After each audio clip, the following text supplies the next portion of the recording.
Yeah, yeah, yeah. Oh, yeah. Got question Chase, has got the facts, talking NFL numbers, he's got your back. A little chart trend ball, man, he's got it like that. Chasing data by do champions. Chasing data applies to everyone. Chasing data, yeah, we're live today. Chasing data for always. Chasing data by do champions.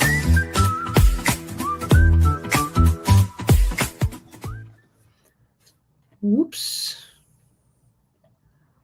What's up, and welcome to week 14 of our show. We're going to try to get through as many games as we can tonight, maybe all of them. Probably not the ones that are not relevant. I mean, last week we had such a good slate of games. It's going to be hard to top that. And I mean, all the games really panned out to be absolutely amazing, honestly. But enough about that. Let's just go ahead and get straight into it. Let me bring up the schedule here. So we can talk about the numbers of all these games. Let's see. Talking.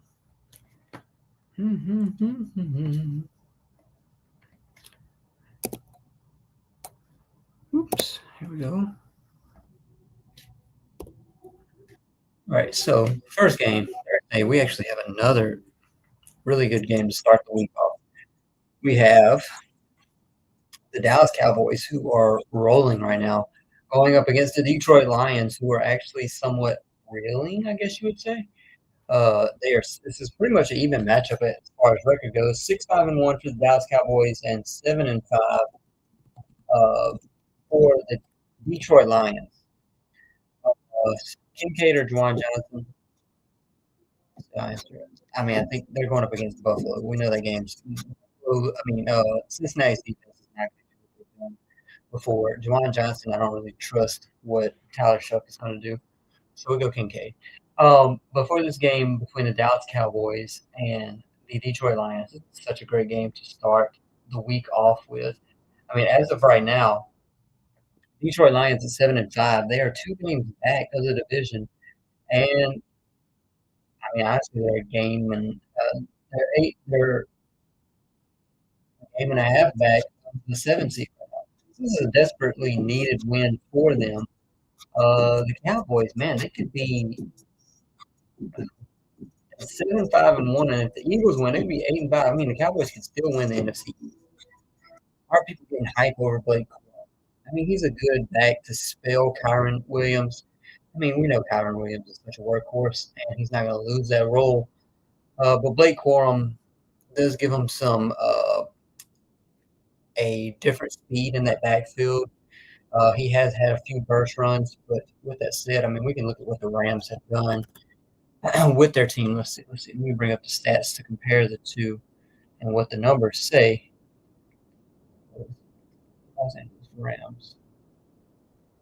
So we look at what I mean, Kyron Williams and Blake Corum, both averaging 4.7 yards per carry. They're both averaging points, rush yards over expected per attempt.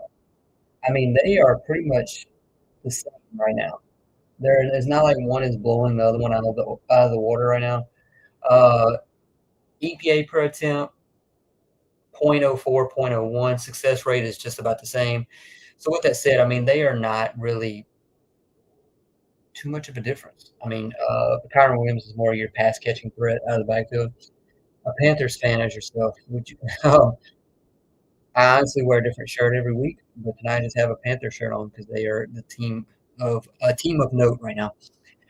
Packers or Bears this weekend. Looking at the schedule, so Packers. I mean, all right. So this is for first place in the division. The Packers, I think, are overall the better team. The Bears are. I think they are the New England Patriots of the East. I mean, of the NFC right now, and the fact that they're over.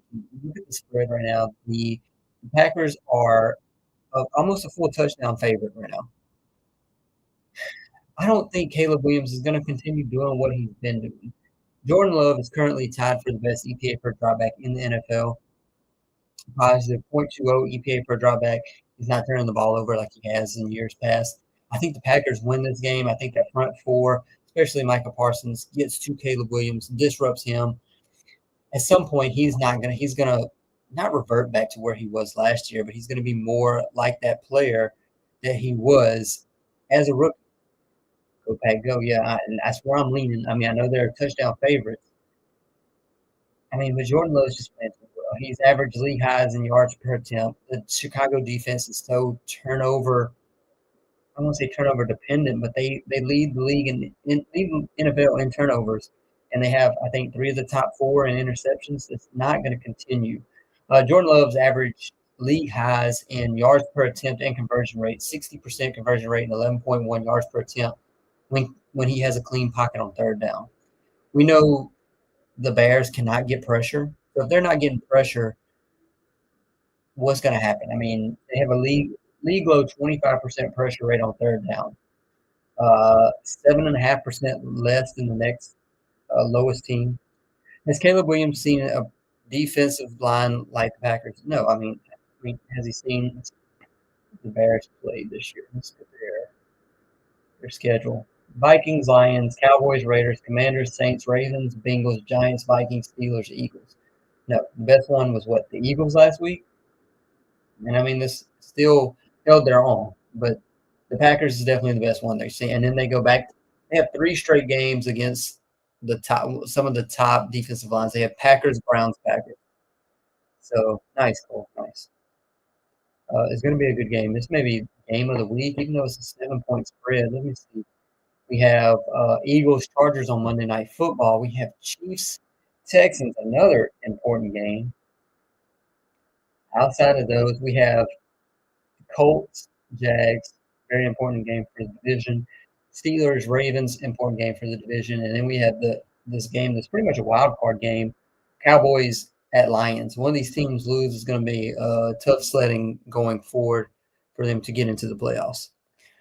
But my choice for for the Bears, Packers. I mean, I don't know about 6.5 point spread, but I do think the Packers come out with the win here. Um, I mean, we know what Tyreek Stevenson and Sean Wright has been doing, but I mean, they Stevenson and Sean Wright are currently fifth and eighth in yards allowed in coverage snaps amongst quarterbacks. Uh, no other team has two quarterbacks ranked in the top 10. So yards are there to be gotten. We know that Christian Watson has been a focal point in this offense. What are they going to do against him? I am curious to see. His target rate has been, I want to say, around like 9% higher than anyone else on the team, and it's gone up. And you had Tucker Craft go down, so it's going to increase even more. I mean, it's just continually he is wide receiver one in this offense. If the Bears cannot get pressure on Jordan Love, I don't think there's a path to victory. We know their run game has been great. We saw what they did last week against the Eagles, put up like a season high number or yards allowed. Eagles allowed the most yards, rush yards in a game, and they did like the first half. But when you look at the EPA allowed per rush for the Packers, right now they are the fourth best team, fourth best rushing defense in the NFL. Rush yards per game, they're down to eighth, seventh actually. But I mean, the efficiency numbers have them at fourth. Godwin or Wilson? I think we go Chris Godwin, especially against the Saints secondary is uh, absolutely terrible. No, nothing on that team is talking about. We saw the targets for Godwin last week. He had a touchdown that hit him right in the hands, and he dropped it. What's one reason that I think the Panthers turned it around this year? That reason to me, I had to choose one reason only. It would be, I know this is going to sound crazy, but it's the defense, honestly, for me. Because last year, when I did their offseason, when I did the show in the offseason about the Panthers, they were ranked last or next to last in almost every category. An average? No. No, it's not even average, but it's hovering around 22nd to 25th in every category. And to me, that is making a huge difference. It's giving Bryce Young an ability to play well in these games. That's how he did in the last game. Um, Another thing that's given them more wins this year is the volatility of Bryce Young. Yeah, he's played terrible in some games, but he's also had games he had last weekend where he's been clutch and shown up and has been. The pass right now is currently 23rd best defense, which I mean, again, that's not great. 22nd in rush, uh, but again, that is such an improvement from where they were last year. That is such an improvement. Sacks,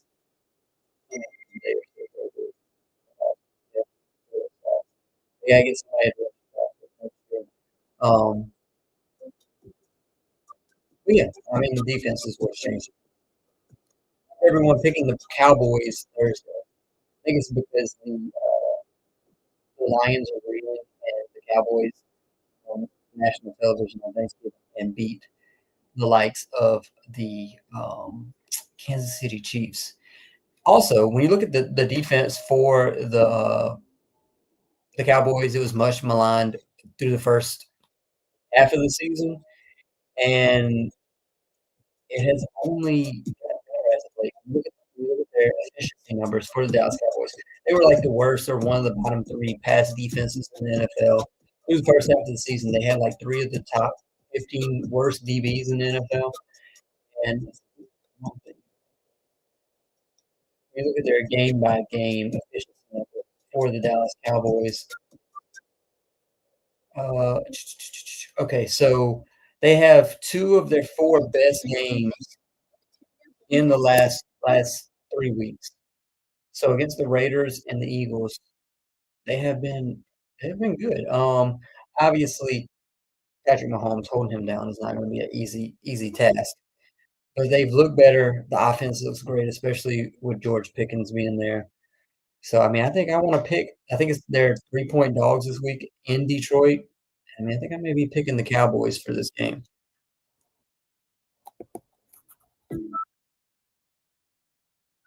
I dropped Kincaid for Waller. After Waller had those first two outstanding weeks, after that it has just been uh not not looking at his the log right now. I mean, last week he had 2 for 47. I think we still go Kincaid. I just trust Waller in that offense. I think it was more fluke what he did those weeks. Because, I mean, in 5 games, he's only had 15 targets in 5 games. That's 2 targets per game. No idea. Thinking the key is getting a true wide receiver for Bryce. Yeah, are you saying they need one, or are you saying Tit is that true wide receiver? I believe Tit is true wide receiver. I mean, I think Bryce has the highest ceiling. His height limits him. See how much he is going around in that pocket to try to get over the offensive lineman. But he's been better this year. Positive there. He's had higher highs, I would say, this year. So another key game this week: Steelers at Ravens.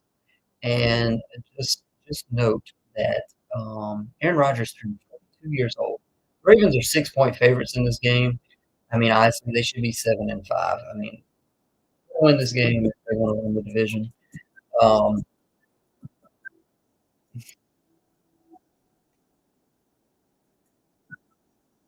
the a lot to do with if the Ravens can make the tackles after Aaron Rodgers completes a 1 yard pass. Aaron Rodgers has, I think, out of like 700 qualifying seasons of a quarterback, has the next to lowest percentage of his yards coming before the catch. Like ADOT is the lowest in the league, average depth of target, lowest in the league. He has not. Let me see what his number is. Qualified passer, air yards per attempt. That, and he is last behind the likes of Dylan Gabriel. So out of 33 qualifying quarterbacks, he is last at 5.8 air yards per attempt. You know who's number one? Marcus Mariota, as Chris Collinsworth would say. 9.6. Sam Darnold, number two. Lamar Jackson, number three. Um, so there is a 4 yard difference between first and last. But look at this Ravens defense. I think Marlon third worst quarterback based on efficiency rating. So yards after the catch. Who is allowing the most yards after the catch? Over the Ravens rank. The Ravens are actually the sixth best. They've only allowed 75 yards after the catch over expected compared to the first place team, Bengals, 476. So with that said, I mean, this actually bodes well for the Baltimore defense. You look at the Baltimore run G, as far as efficiency ratings go, they're not the Buffalo Bills, that's for sure. The Baltimore run D is currently 11th best in the league. So you take away their ability to create after the catch, you take away the run game, what's left for this season? Defense is god awful in um, Pittsburgh. They are currently, by their standards, they are 20th. That is not ideal for them. The pass D is 15th. The run D is more of a problem. We may see a big game from Derrick Henry in this one.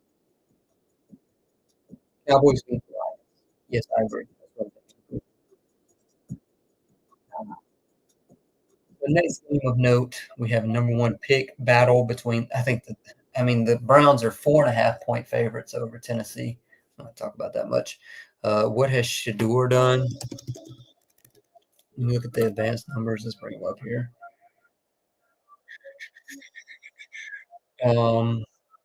So minus 0.79 EPA per dropback, which would be one of the worst games all season by a quarterback.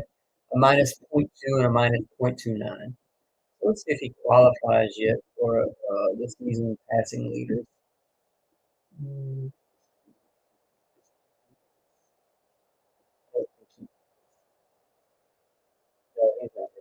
So, like I said, he had a minus 0.79, a minus 0.2, and a minus 0.29. Cam Ward is the last at minus 0.27. So if Shador was ranked, he would be probably next to last or last overall based on his EPA per dropback, which is the efficiency numbers. Going back to what he's done in those 3 games, how many sacks? He's only taken 6 sacks, which is not terrible. Um, Deepest throw. That's not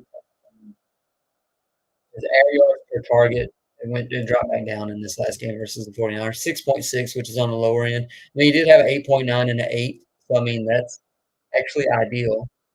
Better than what he did, or what we assumed he would do. Completion percentage over expected is right around 0 in all the games. So, room for improvement. Could have been worse. Could have been better. Pick 2, ETN, Derrick Henry, or RJ Harvey. So, ETN is going up against the Colts. Derrick Henry is going up against the Steelers. We just talked about the run D being more of a problem. And RJ Harvey is going up against the Raiders, who are absolutely god awful. The Broncos will probably be up early in that game. They're 7.5 point favorites. Could be a lot of run. No J.K. Dobbins. I think we go Harvey and Henry. Uh, really not too much of a choice. ETN is a third. Next game of note, Colts at Jags. So you have the Colts 8-4, the Jags 8-4, and the Texans at 7-5. So one game separates these 3 teams. So Texans win, one of these teams lose. We're gonna have a 9-5, a 9-4, 8-5, 8-5. This division is truly just up in the air going forward. Texans have the best defense in the NFL, in my opinion. They are just absolutely amazing in all aspects, all parts of that defense. If you look at the Colts and the Jags, where can this game be won by either? Colts are #1 rushing team. Whenever the Jags stopped getting turnovers on defense, the defense fell off slightly. Uh, the Colts are #1 rushing under center, #1 rushing inside the tackles, which is more of a problem for the Jags defense. The Jags are in the bottom third of the league when they're defending against the ones inside. Um, a lot has fallen off with Daniel Jones with the injury that he's had, so he's been worse as of late. We all know. Working the Jags win this game, Trevor Lawrence being competent, Brian Thomas Jr. showing anything. When you look at Daniel Jones and what he's done as of late, compared to those early season numbers, when you look at his game log and what the numbers are saying,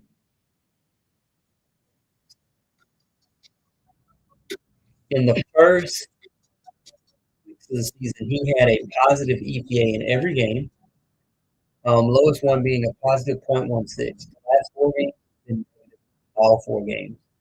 That game against the Steelers was his worst, 31-53, 3 interceptions.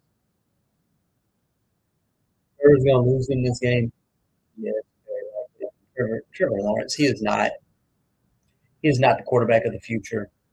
I think it's pretty evident there. Currently, right now, Trevor Lawrence is ranked 27th out of 33 quarterbacks in efficiency rating, CPA per dropback. I mean, he is now in his 5th season, 16 touchdowns, 11 interceptions. This is his worst season. Second worst? Sorry, second worst season as far as passer rating goes. As far as EPA per dropback, this is his next to worst season. I mean, there's just not been any improvement. I mean, what do you want to blame it on? He has weapons around him. The offensive line is good enough to alleviate issues for him to. Yeah, I know he's making top 5 QB money. Advice for my 10-minute presentation on living in a simulation. But with Trevor Lawrence, he is not the quarterback of the future. Where do they go next year? I don't know. Is it a competition? Do they take someone on like day 3 in the draft? They don't have a first-round pick. They trade that away for Travis Hunter. The defense is much improved, but yeah, I don't know. Tyler, appreciate the follow. But yeah, I think the Colts win this game. Start two of these three: Smitty, Jacoby, Myers, or Christian Watson. Christian Watson for sure. The Eagles are going up against the Chargers.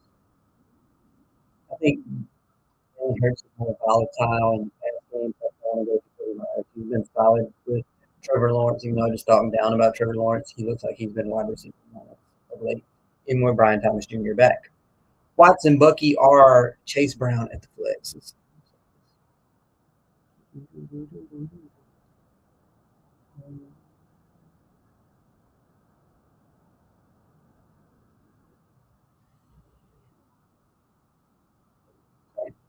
Okay, so Watson, Bucky, or Chase Brown at the flex.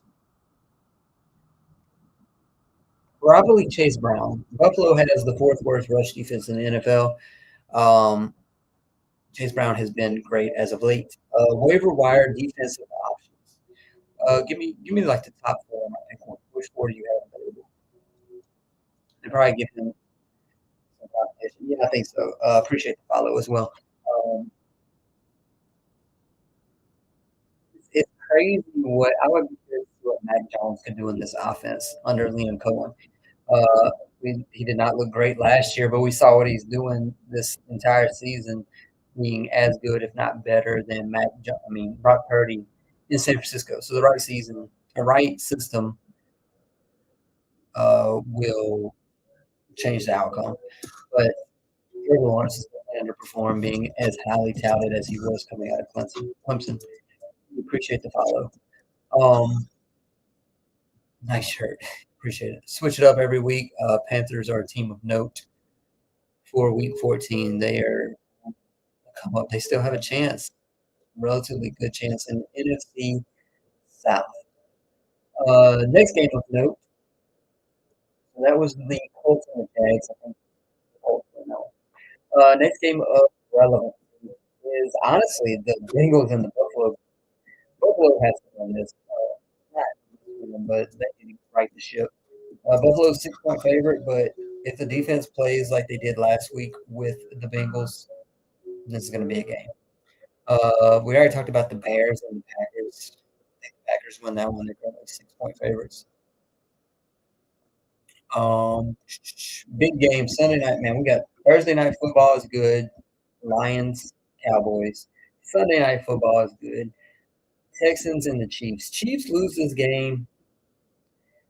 They're going to be close to having to run the table in order for them to make the playoffs. At 6-7, you're not out, obviously, but okay, we know what the defense. Texans have the best defense in the NFL. The Chiefs, if they lose this game, they're currently 3.5-point favorites.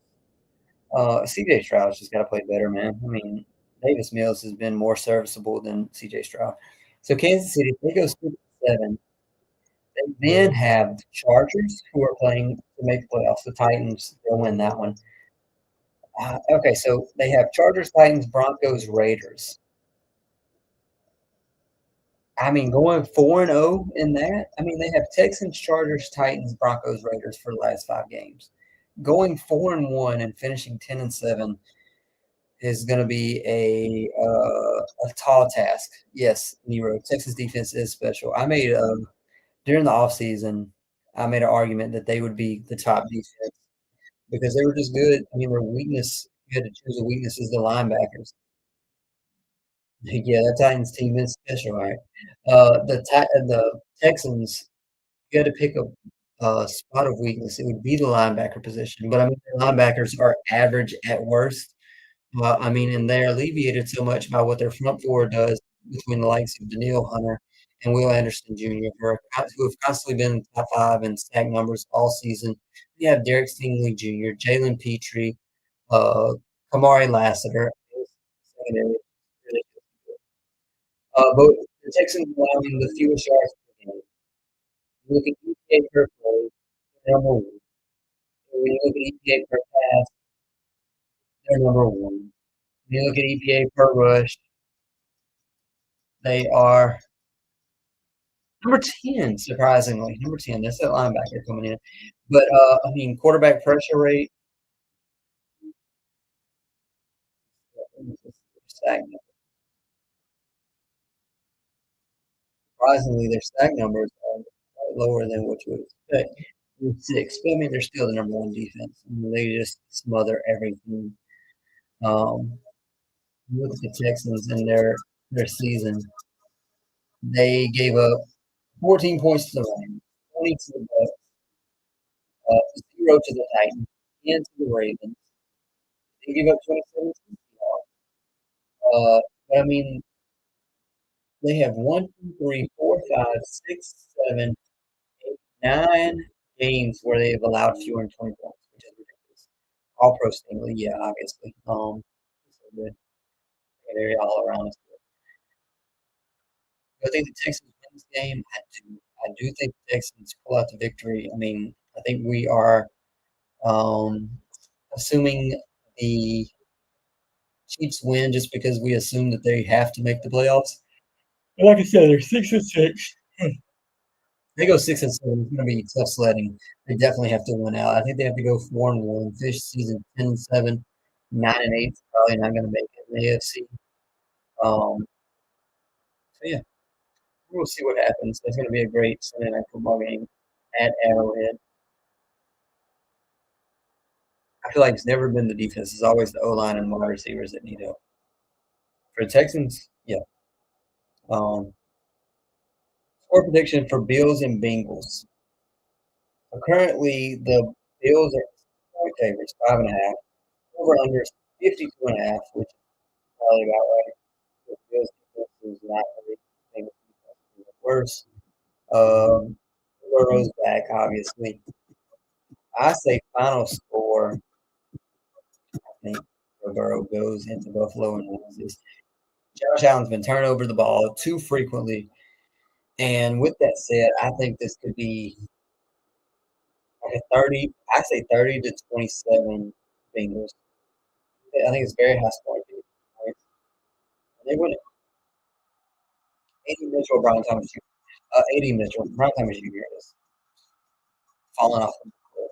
He started the season like the first third of the season being had the lowest catch rate over expected. It was negative numbers and it hasn't improved. Bills win 42-35. Also possible. I think it's going to be a close game either way. Neal or Swift? Swift. I mean, we see what this Bears run defense is doing. I know it's going up against the Packers. It's in Lambeau. We may see a lot of the run game, especially in that weather. I don't know if the weather is going to be. What's just off in my head? But we only one game. Caleb's playing better, but this is a run first. I do believe in this situation. I think we go DeAndre Swift. Plus, also don't trust Neal and the Saints. Appreciate that, Chase. Mitchell or John Mechie? I think we go Mitchell. I think he has something to prove and has been playing better as of late in New York, which is something I never thought I would say. Do I drop Ricky Pearsall or Shaheed? I think Shaheed. Pearsall, actually, I don't know. I think I go Pearsall. Rashid Shaheed is higher on the depth chart. I think in Seattle has a better chance of bouncing back. Yeah, I think I dropped. Yeah. Uh, do I? I think I have to go agree with you, Nero. Ohio State. Stafford or Mahomes for this week? We have Stafford going up against the Arizona Cardinals. It's probably going to be a high-scoring game. Mahomes is going up against the Texans, so it's an easy choice. Matthew Stafford. Gadsden, Ertz, or Schultz? Gadsden going up against the Philadelphia Eagles. Ertz going up against the Los Angeles Rams, and Schultz going up against the Chiefs. I think we go, assuming Justin Herbert plays, we go Gadsden.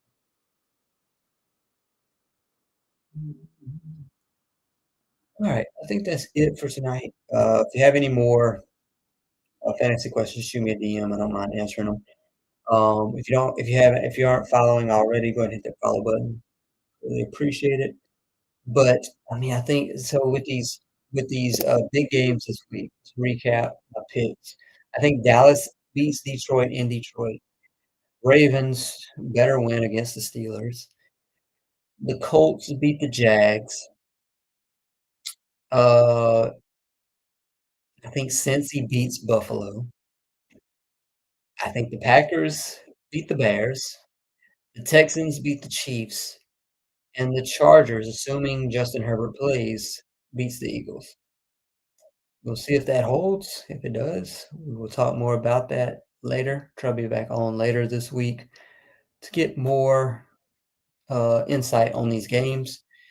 But thanks for everybody stopping by. See you next time.